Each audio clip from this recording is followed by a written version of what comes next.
Shalom Ibu Bapak, Saudara-saudaraku yang diberkati Tuhan. Kita bersyukur atas kasih Tuhan. Saat ini kita boleh bertemu pada ibadah keluarga hari Rabu tanggal 10 Februari 2021. Dan di dalamnya kita akan bersama-sama merenungkan firman Tuhan. Mari kita awali pertemuan kita ini dengan berdoa untuk mohon bimbingan Roh Kudus.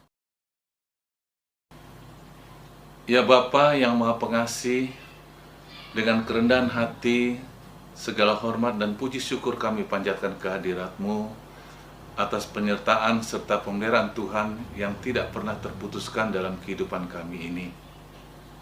Demikian pula pada malam hari ini, kami sungguh bersyukur karena oleh kasih-Mu juga Engkau memberi kesempatan bagi kami untuk merenungkan firman-Mu. Mari Tuhan, ketika kami membaca, ketika kami mendengar firman-Mu, kiranya dengan kuasa Roh Kudus-Mu, Engkau memampukan kami semua untuk dapat mengerti, untuk dapat memahami firman-Mu dengan sebaik-baiknya, sehingga kami dapat memaknainya dalam kehidupan ini. Dan dengan penyertaan-Mu juga, Engkau memampukan kami untuk menjadi pelaku firman-Mu, agar kami dapat mewujudkan kesetiaan kami kepadamu. Di dalam nama Tuhan Yesus Kristus, kami naikkan doa ini kepada Bapa di surga. Amin. Saudara-saudaraku, bacaan firman Tuhan pada malam hari ini sesuai dengan SGDK, Sabda Guna Dharma Krida, diambil dari kitab Perjanjian Baru, yaitu dari kitab Lukas pasal 19, ayat 9 hingga ayat yang ke-13 yang saya bacakan demikian. Oleh karena itu, aku berkata kepadamu, mintalah, maka akan diberikan kepadamu. Carilah, maka kamu akan mendapat. Ketoklah, maka pintu akan dibukakan bagimu. Karena setiap orang yang meminta, menerima, dan setiap orang yang mencari, mendapat. Dan setiap orang yang mengetuk, baginya pintu dibukakan. Bapa manakah di antara kamu, jika anaknya minta ikan daripadanya, akan memberikan ular kepada anaknya itu ganti ikan? Atau jika ia minta telur, akan memberikan kepadanya kalajengking?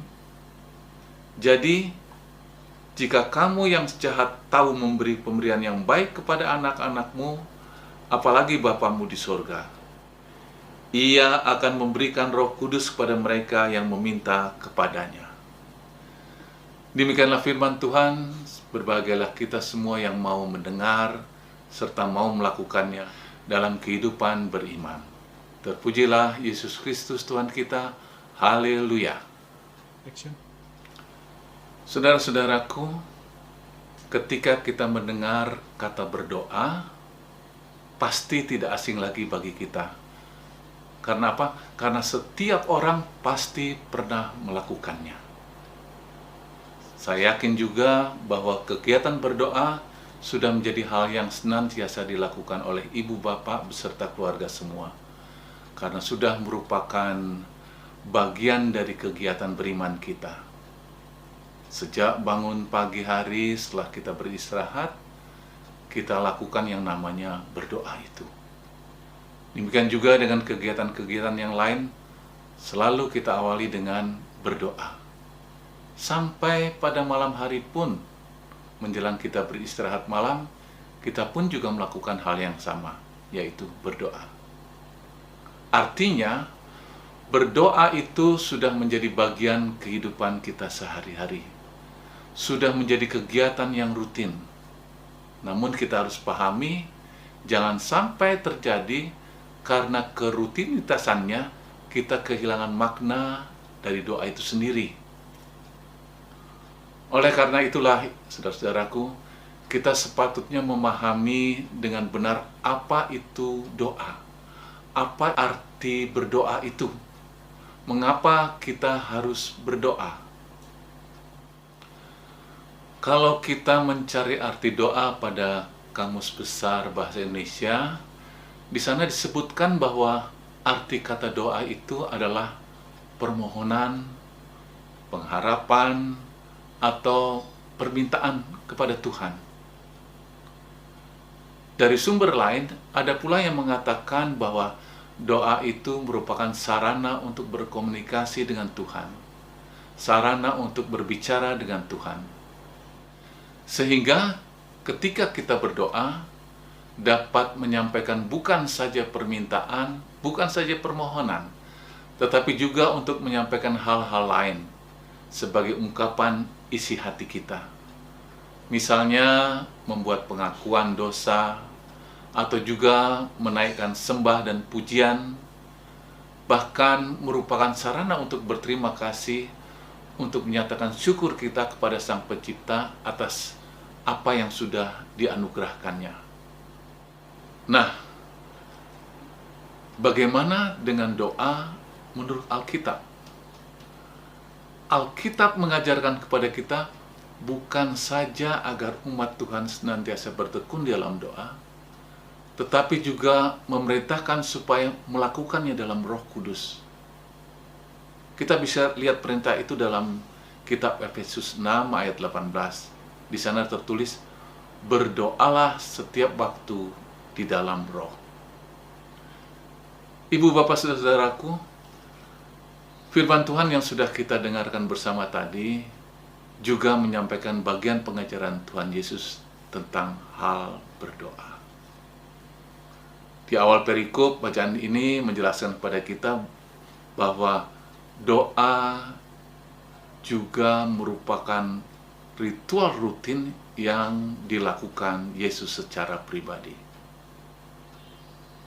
Hal ini juga disebutkan pada kitab Markus pasal 1 ayat yang ke-35, bahwa pagi-pagi benar ketika hari masih gelap, Yesus bangun dan pergi ke tempat yang sunyi untuk berdoa di sana.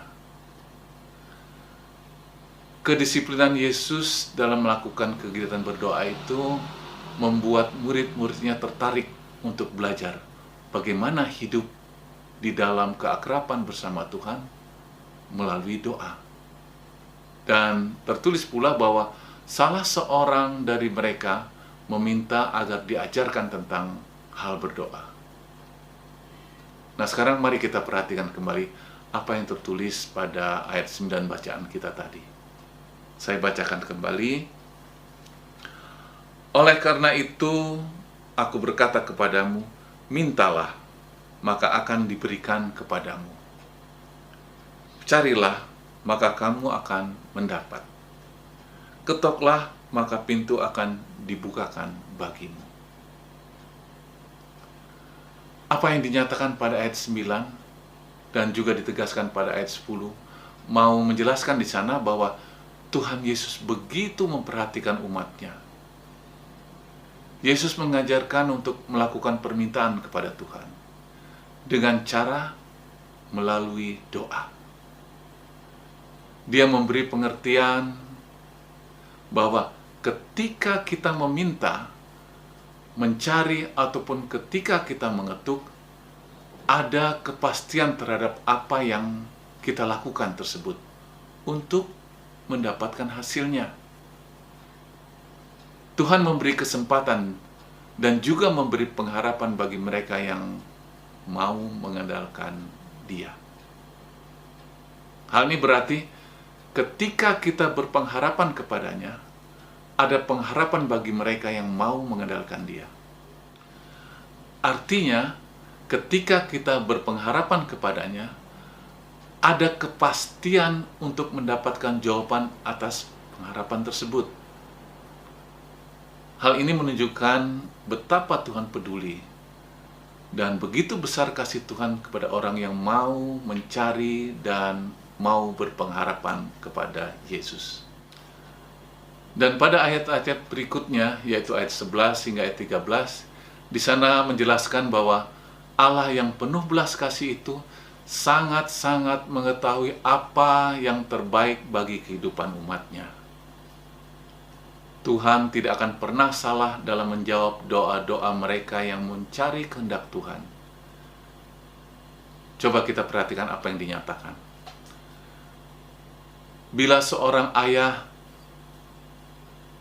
tidak akan memberikan ular kepada anaknya ketika anaknya meminta ikan, ataupun memberikan kalajengking ketika anaknya meminta telur, apalagi Bapa di surga. Kata apalagi di sini memberi arti bahwa kebaikan, kepedulian Bapa di surga melebihi kebaikan dari seorang ayah di dunia ini. Seorang ayah pasti memperhatikan dan peduli terhadap kebutuhan anak-anaknya. Demikian juga Allah di dalam Kristus. Oleh pekerjaan rohnya yang sangat memahami seruan dan permohonan umatnya, dan bahkan ia sangat mengerti terhadap keluhan yang tidak terucapkan sekalipun. Allah sangat mengetahui hal terbaik apa yang akan diberikan kepada anak-anaknya, karena ia sangat memahami apa yang kita butuhkan. Ibu Bapak yang kekasih, ketika Tuhan mengajarkan kita tentang hal berdoa melalui firman-Nya pada malam hari ini, dan ketika Tuhan juga menunjukkan kasih-Nya melalui kepeduliannya dengan kehidupan kita, sudahkah kita berdoa dengan benar? Bagaimana dengan kehidupan kita? Apakah perintah Tuhan untuk berdoa setiap waktu dalam roh sudah kita lakukan dengan baik? Orang yang berdoa dengan pimpinan Roh Kudus berarti mau mendengar, mau mengikuti suara Roh Kudus itu, dan mau menyadari bahwa betapa pentingnya berkomunikasi dengan baik kepada Tuhan dan juga menjaga hubungan baik dengannya. Oleh karena itu, saudara-saudaraku, kita harus berdoa dengan baik dan benar di hadapan-Nya, bersyukur atas semua anugerah kasih Tuhan. Dan ketika kita berdoa, lakukanlah dengan rendah hati, serendah-rendahnya, bukan dengan kesombongan, bukan dengan meninggikan hati, dan bukan dengan keangkuhan. Dengan cara demikian, kita sudah meninggikan Tuhan, sudah memuliakan Tuhan, dan sudah menghadirkan diri kita sebagai umat yang paling rendah di hadapan Tuhan, yang memerlukan pertolongan Tuhan, yang mau menyatakan diri membutuhkan Allah dalam kehidupan ini. Pertanyaan yang kemudian, saudara-saudaraku, mengapa saat ini masih banyak di antara kita yang sudah berdoa namun tetap berada dalam masalah, atau bahkan sampai kecewa dengan apa yang terjadi? Seakan-akan ajakan Tuhan seperti yang dinyatakan pada ayat 9, untuk mintalah maka akan diberikan kepadamu, carilah maka kamu akan mendapat, ketuklah maka pintu akan dibukakan bagimu. Hal itu menjadi tidak terbukti karena tidak sesuai dengan pengharapan.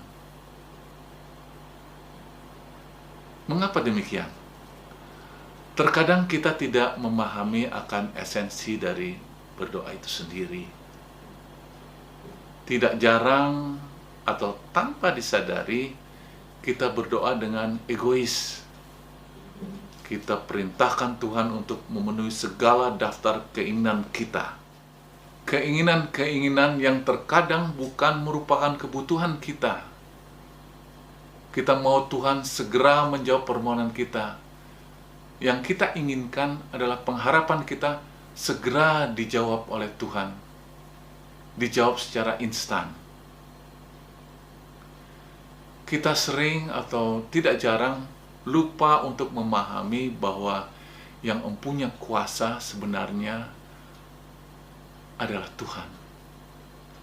Yang mempunyai kewenangan dalam menanggapi doa kita adalah Allah, yang sangat tahu kapan waktu yang tepat untuk menjawab pengharapan kita. Seringkali pula kita hanya menjadikan doa itu sebagai hal yang rutinitas. tanpa menghadirkan hati, tanpa merasakan rasa butuh kepada Allah. Nah, itulah ibu bapak saudaraku yang membuat doa kita menjadi tidak bermakna. Doa kita menjadi tidak berdampak sesuai dengan kehendak kita. Oleh karena itu, saudara-saudaraku, mari kita imani bahwa Yesus adalah Allah yang kita kenal sebagai Bapa yang senantiasa menyediakan yang terbaik bagi anak-anaknya. Belajar mensyukuri atas segala pemberiannya, segala yang sudah dianugerahkan kepada kita. Kita serahkan kehidupan kita seutuhnya hanya kepada Allah Bapa. Dengan demikian, Ia akan memberikan Roh Kudus kepada kita, dan biarlah Roh Kudus yang sepenuhnya menuntun langkah hidup kita, karena diberi pengertian untuk memahami makna dan jawaban doa, seperti yang menjadi tema kita pada renungan malam hari ini. Kiranya Tuhan yang akan menuntun kita untuk dapat melakukan firman Tuhan pada malam hari ini dalam kehidupan kita. Tuhan Yesus berkati kita semua. Amin. Mari kita berdoa. Terima kasih Tuhan atas firman-Mu yang telah kami renungkan bersama pada malam hari ini. Engkau mengingatkan kami untuk senantiasa menjalin komunikasi dengan-Mu dengan cara bertekun dalam doa, serta melakukannya di dalam roh. Karena roh memberi pengertian untuk memahami dan memaknai terhadap jawaban doa. Ketika kami menaruh pengharapan kepadamu Tuhan, mohon tuntunan-Mu dengan kuasa Roh Kudus-Mu, kami dimampukan untuk menyatakannya dalam doa pengharapan dengan benar. Tuntun dan mampukan kami untuk senantiasa berterima kasih serta bersyukur atas segala pemenuhan doa pengharapan kami. Manakala jawaban doa yang kami terima tidak sesuai dengan pengharapan kami, mampukan kami dengan kuasa Roh Kudus-Mu juga untuk menerima kehendak-Mu dengan rasa syukur pula, dengan mengimani bahwa Engkau yang mengetahui segala kebutuhan kami, dan Engkau telah memberikan yang terbaik bagi kehidupan kami. Terima kasih Tuhan. Pada kesempatan ini, kami juga mau berdoa bagi gereja kami, GPIB Kasih Karunia, dengan segala kegiatan dan pergumulannya. Kami rindu dengan anugerah kasih karunia Tuhan, semua warga jemaat di lingkungan jemaat kasih karunia ini menjadi satu persekutuan yang saling mendukung dan saling mengasihi. Oleh karena itu Bapa, kami mau menyerahkan segala tantangan yang ada dalam persekutuan jemaat ini hanya ke tangan-Mu saja. Kami mohon pertolongan-Mu agar semua pekerjaan pelayanan di tengah-tengah jemaat-Mu ini dapat terlaksana dengan sebaik-baiknya. Bapa yang Maha Pengasih, kiranya Engkau juga memberkati pendeta Bapak Johannes Wadu yang ditugaskan di tengah-tengah jemaat-Mu ini selaku ketua majelis jemaat, juga PHMJ serta para presbiter lainnya. Demikian juga BPPJ, pengurus Pelkat, komisi-komisi, tim kerja, panitia-panitia, dan para koordinator sektor, serta pegawai kantor gereja, dan semua yang terlibat di dalam segala aktivitas pelayanan di tengah-tengah jemaat-Mu ini. Tuhan mau memampukan mereka untuk dapat melakukan tugas dan fungsi masing-masing, agar tugas pelayanan mereka dapat berjalan dengan sebaik-baiknya, serta nama-Mu senantiasa dimuliakan. Kami juga mau menyampaikan kerinduan kami untuk memiliki gedung gereja untuk tempat kami beribadah kepadamu.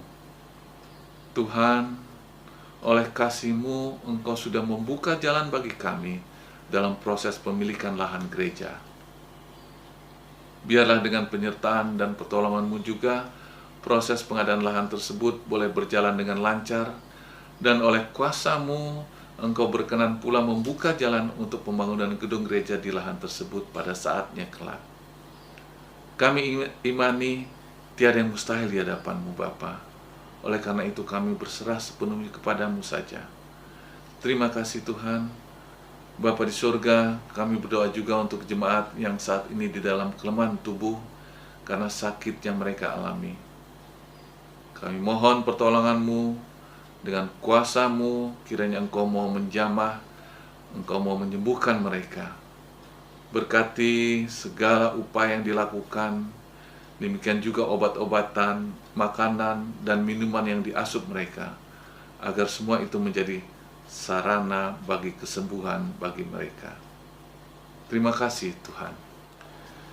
Inilah doa syukur dan pengharapan kami Bapa, yang kami naikkan di dalam nama Tuhan Yesus Kristus, yang dalam keyakinan kami adalah Sang Juru Selamat kehidupan ini, yang sudah mengajarkan kami berdoa. Bapa kami yang di surga, dikuduskanlah nama-Mu, datanglah kerajaan-Mu, jadilah kehendak-Mu di bumi seperti di surga. Berikanlah kami pada hari ini makanan kami yang secukupnya, dan ampunilah kami akan kesalahan kami, seperti kami juga mengampuni orang yang bersalah kepada kami. Dan janganlah membawa kami ke dalam pencobaan, tetapi lepaskanlah kami daripada yang jahat. Karena Engkaulah yang punya kerajaan dan kuasa dan kemuliaan sampai selama-lamanya. Amin.